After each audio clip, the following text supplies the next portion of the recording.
Follow the wind.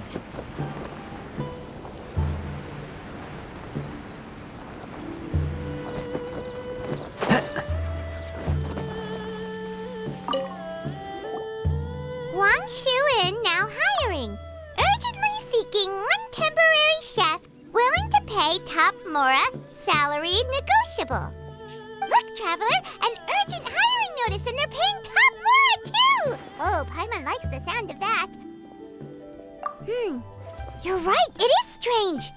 Do you think something happened to Yanxiao? Cause that guy barely lets anyone ever set foot in his kitchen. Doesn't exactly seem like the type to hire help.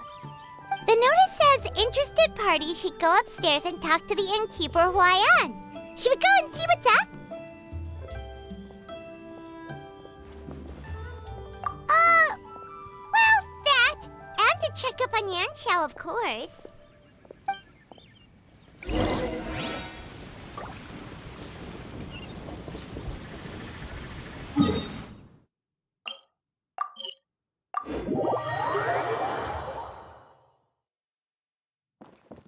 Time to go. Boss, there's really no need for this. It's just a little burn, that's all. It won't get in the way of my work. Perhaps not, but continuing to work will only hinder your recovery. You need to rest for a few days. We'll figure something out. Huayan! Yanxiao! Oh? Traveler and Paimon! What brings you to this neck of the woods?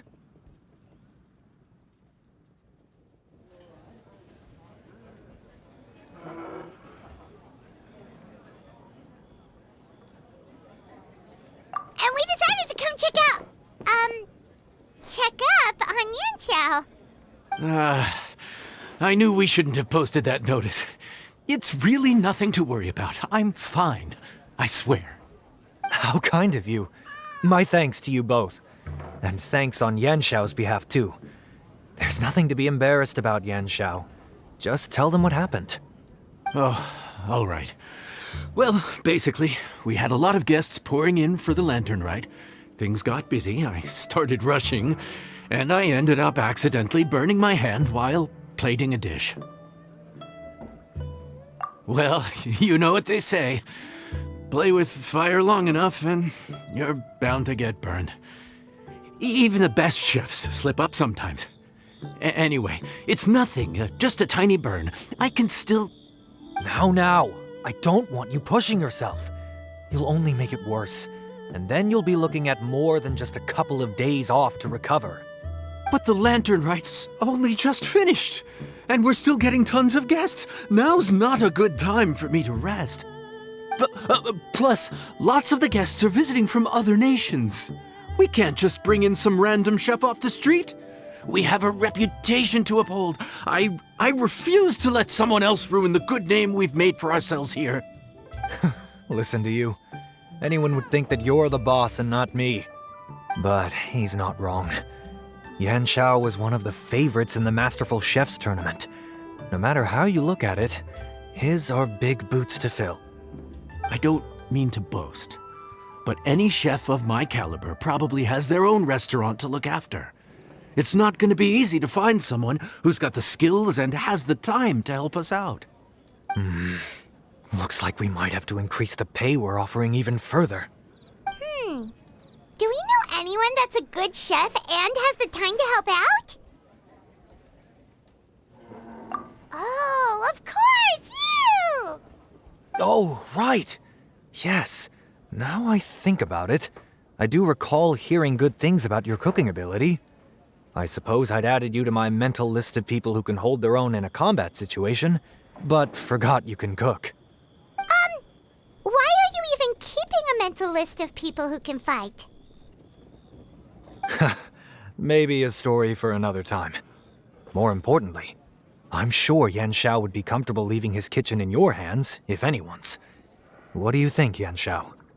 Well, since it's you, I suppose that's better than anyone else. What do you think, Traveler? Should we do it? I should warn you, that cooking for customers is quite a different ballgame from cooking for yourself, so I'll stick around the kitchen over the next few days to help smooth things over. Oh, so he's not leaving the kitchen after all? I believe there's some spare kitchenware here at the inn. Boss, would you mind? Of course, of course. I'll take care of it.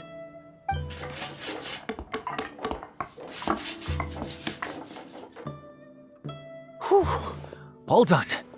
Come, take a look. This was made with your measurements in mind. Ah, it's nothing. A little handicraft and elbow grease goes a long way. All right, Yanxiao.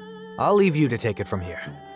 You really went to all the trouble of building a new stovetop? What was wrong with the original? Boy, you really hate when people touch your stuff, huh? No, it's nothing like that. As Boss always says, hire who you trust and trust who you hire. I just thought the original setup might be a little, tall for you.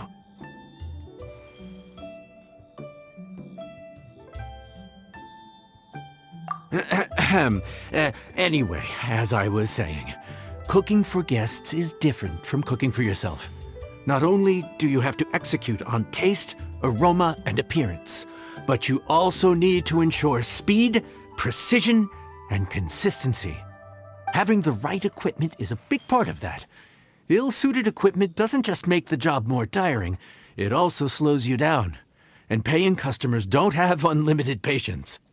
Sometimes cooking is all about being well prepared. That's how you ensure speed. Okay, and what about precision and consistency? Precision all comes down to using your eyes. Where to slice into a particular cut of meat, how much oil to use, how to tell when a dish is done cooking. When you cook for yourself, you can always add salt if it's too bland or add water if it's too salty. You can tweak the taste as you go, but in a restaurant, there's not that much room for trial and error. Worst case scenario, Paimon can deal with any subpar dishes by making sure they get properly disposed of. The final thing you have to focus on is consistency. You have to be able to handle the most challenging orders with the same level of technique and skill as the easiest ones. This is particularly important when you have guests from all over, each with their own tastes and preferences. You have to cater to their own dietary needs while also giving them the opportunity to enjoy our local delicacies. This last point is making Paimon's head spin. Don't worry. Matter of fact, someone as well-traveled as you may even have a better handle on it than me once you get started. And of course, I'll be around to help you over the next few days. I don't think we'll have any trouble making all our guests feel right at home.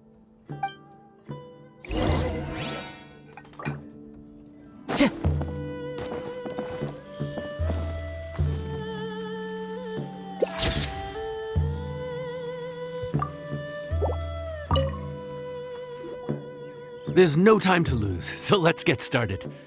I imagine you probably have a good handle on the cooking side of things already. What you need to pay attention to is remembering each table's order. Try not to get them mixed up. Oh, Paimon's memory is like a steel trap. This is gonna be a cinch.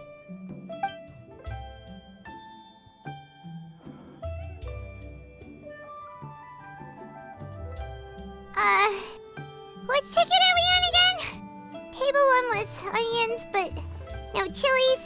Table 2 was chilies, but no onions. And table 3 was, chilies, but hold the chilies? Ah! Was Paimon just sleep floating?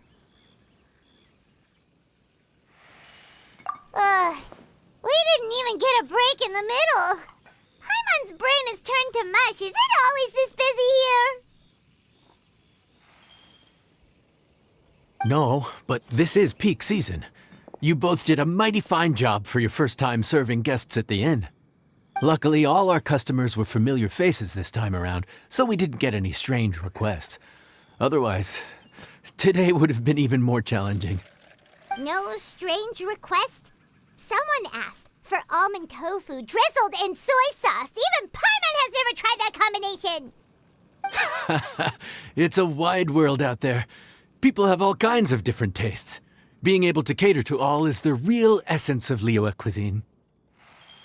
Also, the thing about requests is that they're usually very specific.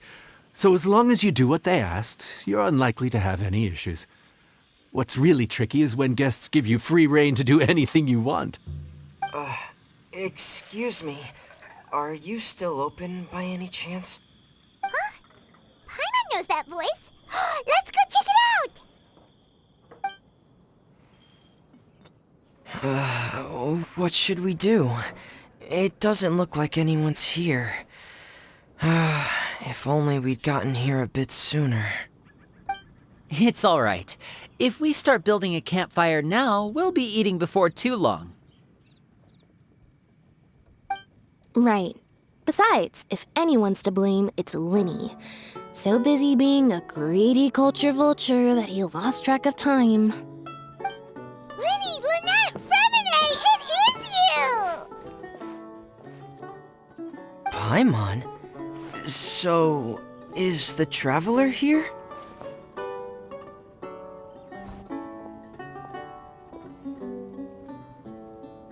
Traveler, Paimon! What a nice surprise!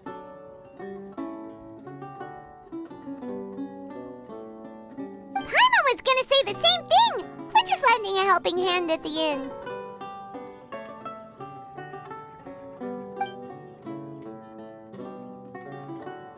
Anyway, so that's how we ended up here. But what about you guys? Don't tell us. Father sent you on another mission? No, quite the opposite, actually. We're in Liyue on vacation, and while we're here, I thought a cultural tour might be in order. Father said we deserve some rest after everything that happened recently. Otherwise, it could jeopardize our next mission. It's not every day we get this kind of opportunity. Linny thought it might be fun to spend some time in Liyue, especially since it's Lantern Rite season.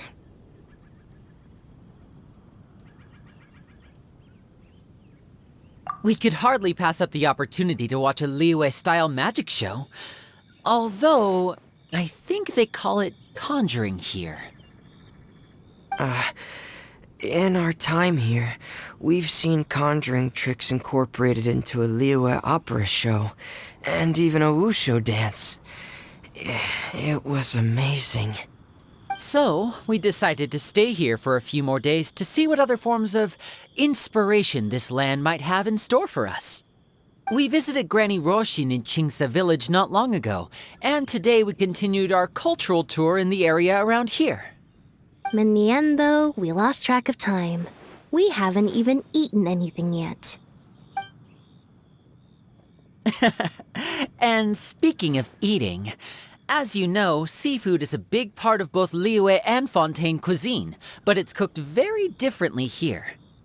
We simply had to try some local seafood after coming all this way. That's another reason why we decided to extend our trip.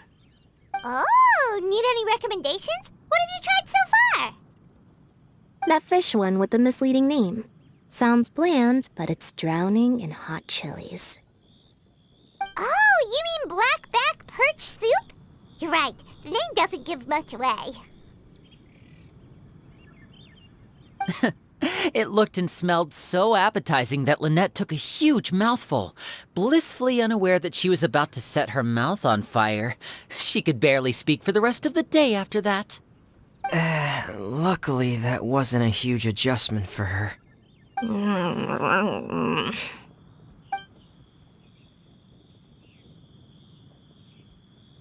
What? Aren't you guys hungry too? Yes, a little. Yes, I'm ready to eat. Traveler, I'm afraid we'll have to send you back to the kitchen now. Good question. I doubt we'll be able to decipher the menu, so why don't you recommend something? You should be pretty familiar with our tastes. one more thing. Please, if you have a heart, don't make it spicy.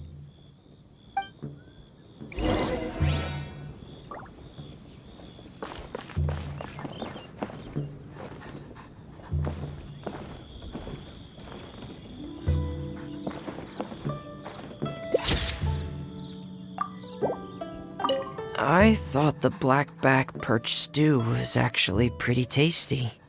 And now that you know it's spicy, you won't be caught off guard, right? Why don't we give it another chance? Once was more than enough.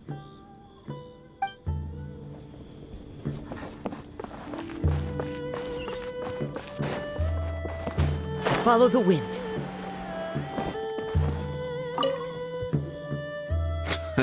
Fontaine, huh? No wonder they can't handle too much spice. Still, if we make the food too bland, they might as well be eating back home.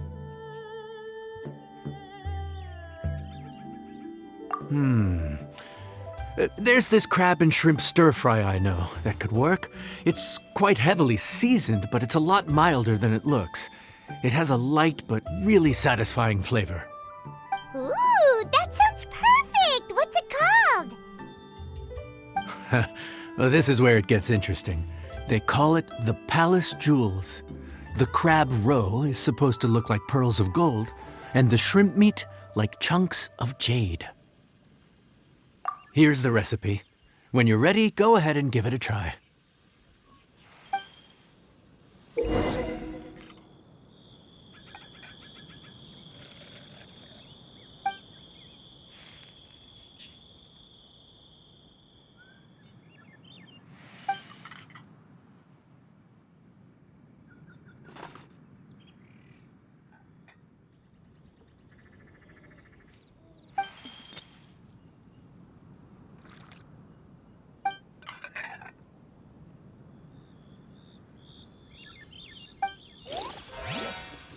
This scenery is wonderful.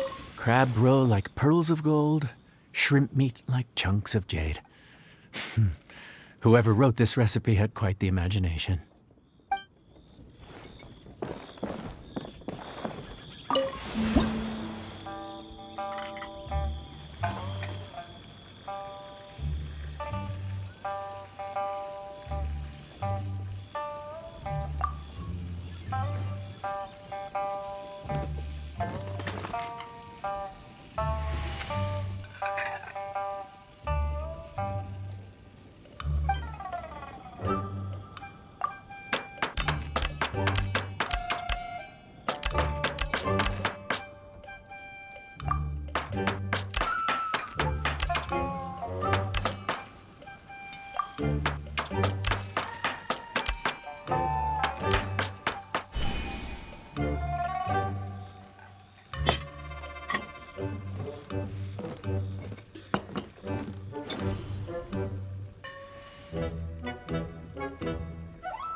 Ah, yes. We meant to say, you two must be tired after a long day of work.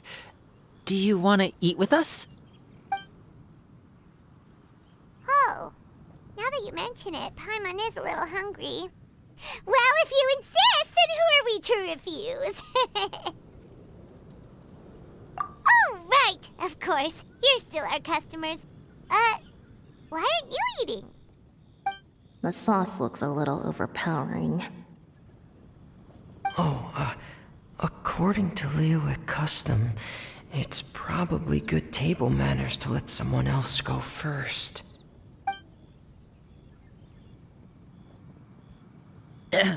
Looks delicious, traveler.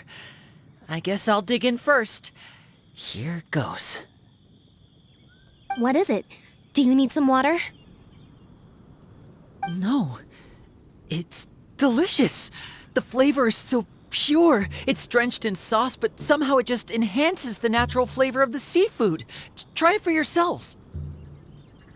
All right.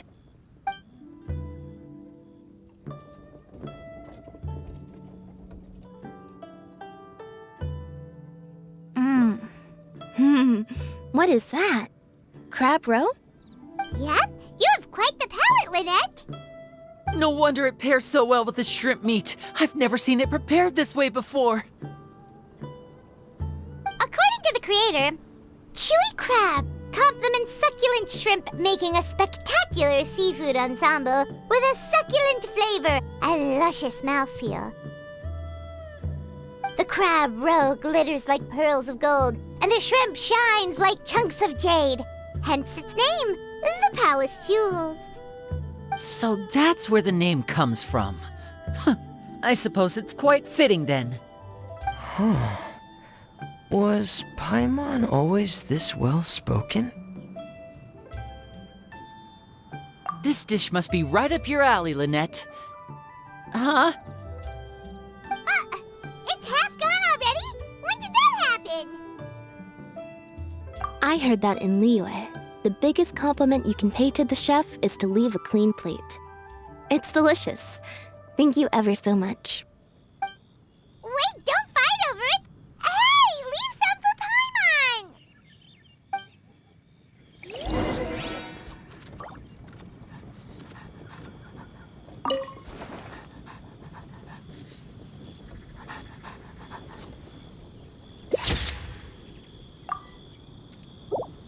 I think I'm finally getting the hang of chopsticks. Yeah. Well, Linny and Lynette picked it up in no time, but they're naturally dexterous. Unlike me, it's taken me a lot longer, but I'm slowly getting there. Oh, speaking of chopsticks, in one of the shows we've seen here, someone performed a conjuring trick using a bowl and chopsticks. So, if I want to be a good magician's assistant, I need to keep practicing.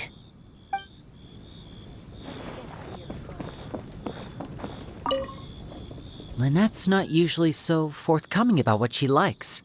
But this time, well, she's expressed it in more ways than one. I guess you've rubbed off on her too. Or maybe your cooking is simply too delicious to resist. The next time our paths cross in Fontaine, you'll have to fire up your cooking skills for my other siblings as well. How does that sound, oh great master chef? Oh yeah? Well then, I'll have to clear my schedule.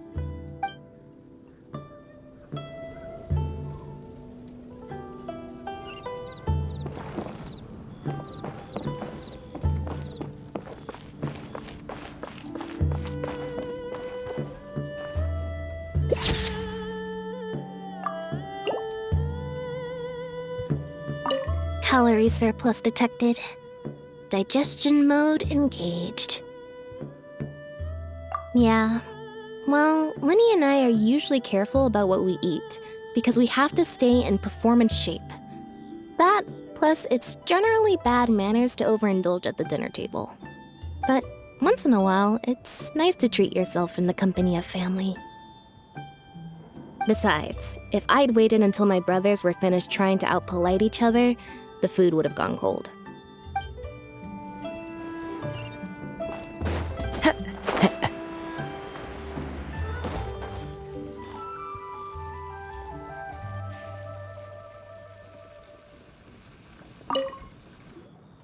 So your friends like the dish, huh? Well done. Not bad at all for your first day on the job. There'll be more to come, so keep it up.